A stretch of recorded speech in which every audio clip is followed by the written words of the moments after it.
We are in downtown Napa. Because we've never been to Napa Valley, I wanted to pick a central location to all of the vineyards. Look like some on my lips. I don't know. Anyway, so we are just walking.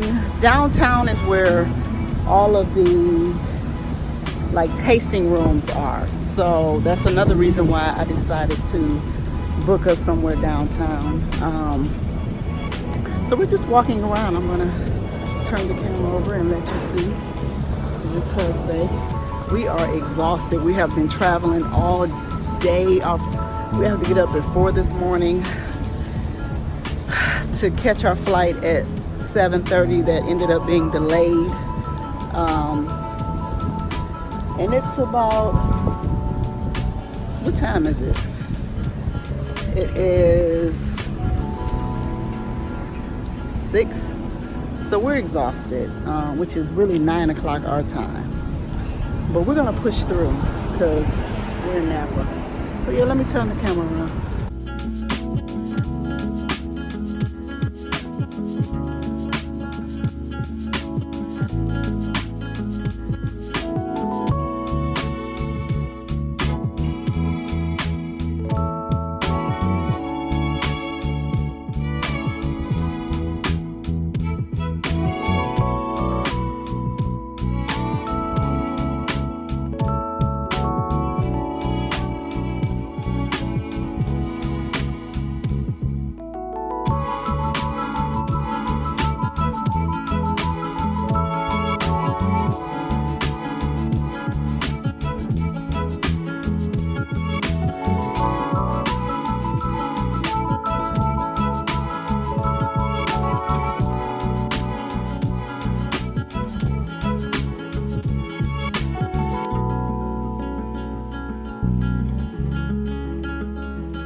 Hello YouTube, I am going to give you a quick tour of my hotel in Napa, so come on in.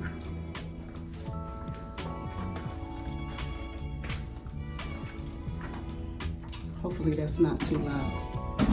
Okay, so you walk in and you have this little seating area, little bar area. I don't even know what we're facing. I don't know what we're facing, but that's nothing to look at there. Okay. Then you want to come in.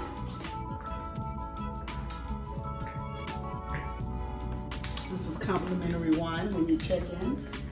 And then look, what's cool is it has the the fireplace, what do you call it, that you can see in both rooms? I can't think of what this is called because I'm under the influence. This got a name to it, but I don't know what it is. But fireplace. And then this is our bedroom area, king size bed.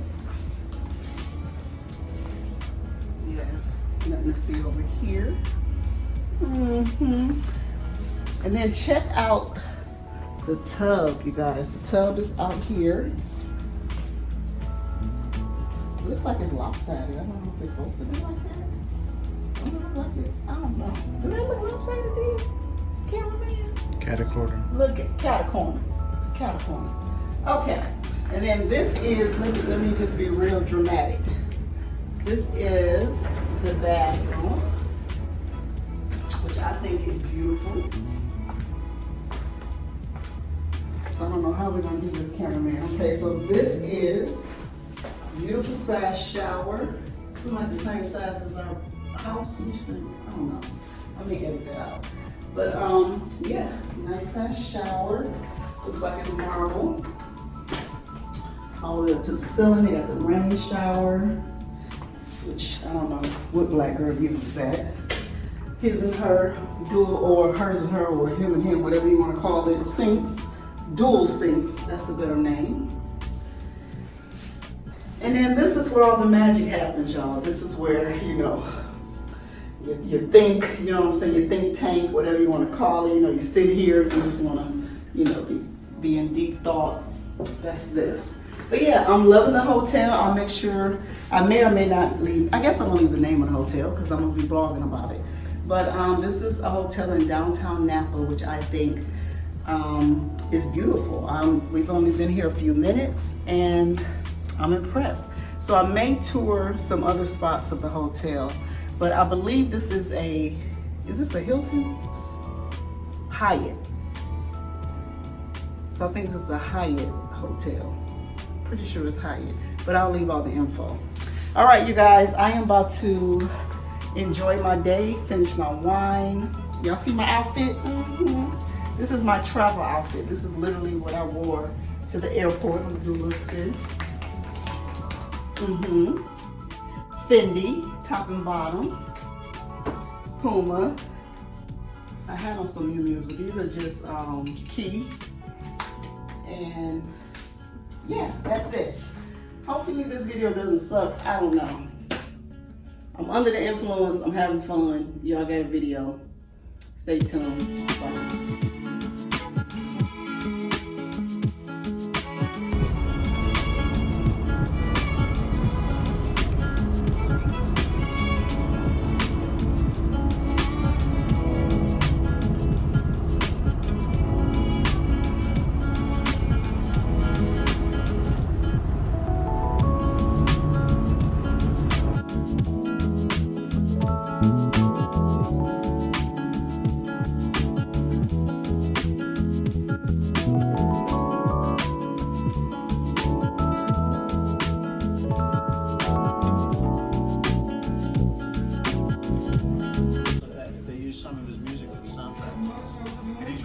City. So out here to the right, you'll see the chairs and the awnings. That's for our VIP section and for dinner.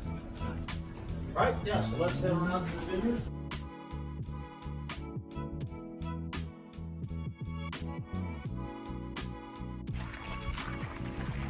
Yeah, so we're just going to go up in the vineyard, so please watch your step.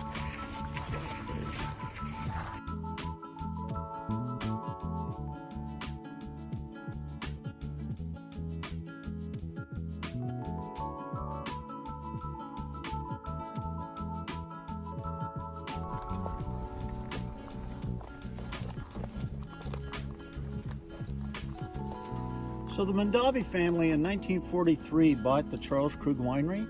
It's up by St. Helena. Robert and his younger brother Peter helped run the winery, and they were the winemakers. Robert decided to start his own winery. So in 1966, he had this winery designed and built, and he bought this property. And he started buying up Tokelon Vineyards. Tokelon Vineyards is all around us. This is the vineyard you see right here. The grape that's predominantly grown in the Napa Valley is Cabernet Sauvignon. And these are Cabernet Sauvignon grapes right here. But we also grow Merlot, Malbec, Petit Verdot, Cabernet Franc in this vineyard. And we also grow some white varietals, but most of it's Cabernet Sauvignon. So if you look over here, that vineyard over across the walkway, we planted that one 21 years ago. This one we replanted 7 years ago. We do what's called dry farming. We only water the grapes if we have to. Because the thing is, the more you stress the fruit, the more you stress the vines and you make it look, hunt for water, the more intense the flavor of the berries, and that's what we want. So these we last replanted 7 years ago. We might do a little drip irrigation, but that vineyard over there we don't water at all because we want those roots to go down like 25, 30 feet looking for water. Our harvest starts next month. Usually starts in August, and we've had it almost a near perfect summer. We've had every day like this. We've only had like maybe 1 or 2 heat waves. And the thing is, when it gets 100 degrees or more, the vines will stop producing sugar in the fruit, and we don't want that. And also the fruit can get damaged by the heat, it can look like raisins. And we can't make wine from raisins, right? So we don't want that. So yeah, it should be a pretty near perfect harvest. Chardonnay, great. White varietals like Chardonnay, Sauvignon Blanc, those will be picked first because they're ripe first. We'll probably pick these late September if the weather stays like this, which is, again, pretty nice. So, I'm sorry, yeah. Which is a red varietal, right? So they start out green. All the red varietals start out green, and now they're going through a process called veraison. You can see where they're starting to turn red. So now they're starting to get ripe, starting to develop a lot of sugar. One big cluster, so this is like a cluster of grapes right here, right? It's one cluster. You can see where it's attached it's attached by a stem right here. A big cluster like this, if it's nice and ripe, that's about 1 glass of wine right there. Right there. That's about 1 glass. This one vine, it comes up and it trellises out. We count, in the spring, we count how many of these clusters are going to pop out of here. There's little buds that break out. We count 40. That's all we want on this vine. 40, no more. Because that's like the optimal number that'll give us really high intense flavor. So this one vine will produce anywhere from 2 to 7 bottles of wine, depending how much fruit we get out front. So here's the thing. The fermentation process, which is where the yeast converts the sugar into alcohol, can happen spontaneously right here because there's natural yeast all on these vines, on the skins of the fruit.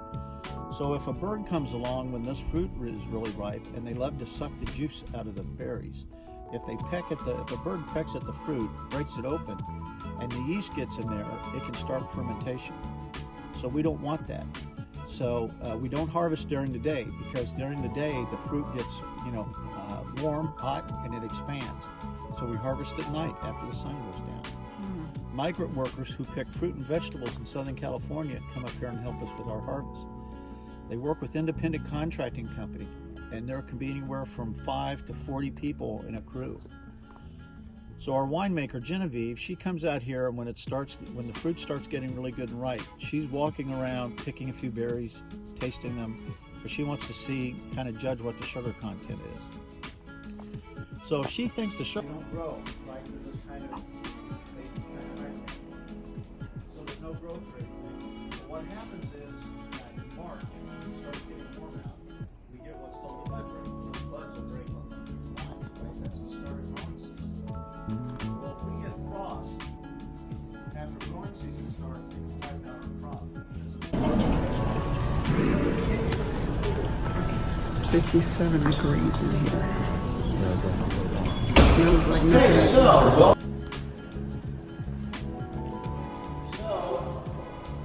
you could not tell this from looking out over the patio on the little balcony, but there are 56 sections of vineyards out there, 56 blocks.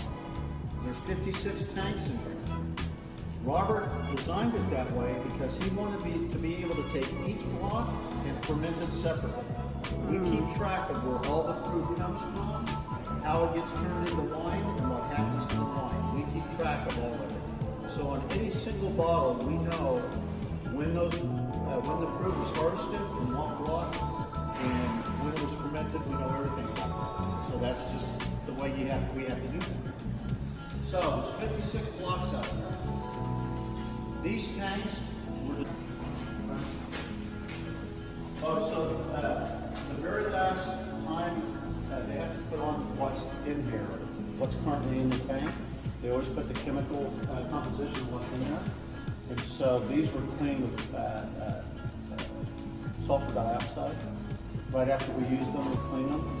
So that's the date it was cleaned. Yeah. So they always have to put them on. All right, so this is a gravity-fed facility, right? So we were up at the top floor where the fruit comes in, so now we're down one floor. We just let gravity take everything down. So let's say that all the fruit from block C is put into this tank, right? So during fermentation, we've got all this fruit juice, all this grape juice, and when the yeast is converting the sugar into alcohol, it creates carbon dioxide gas, a byproduct. So that's bubbles, right? So the bubbles float to the top of the juice, and they force the skins to the top. So the skins are floating on top of the juice. Well, the thing is, we want to get that juice in contact with those skins, because the skins are what give red wine its, its color. We want the tannins. Tannins is a preservative that's on the skins, and tannins is what gives you dry mouth.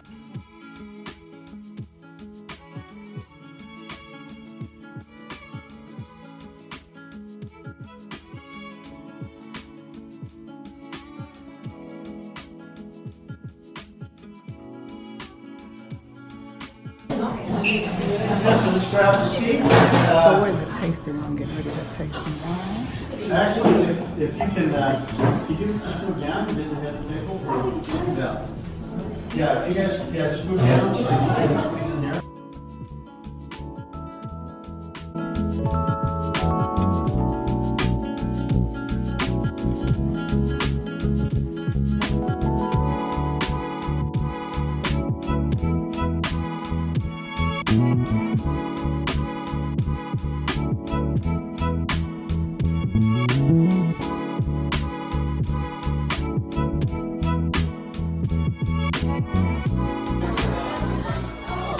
So we are at the Housley Winery, and look who's here!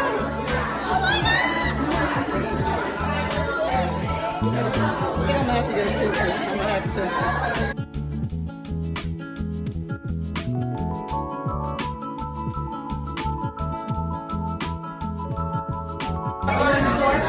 I didn't think I would be fanning out. What kind of bag was it? I'm really fanning out.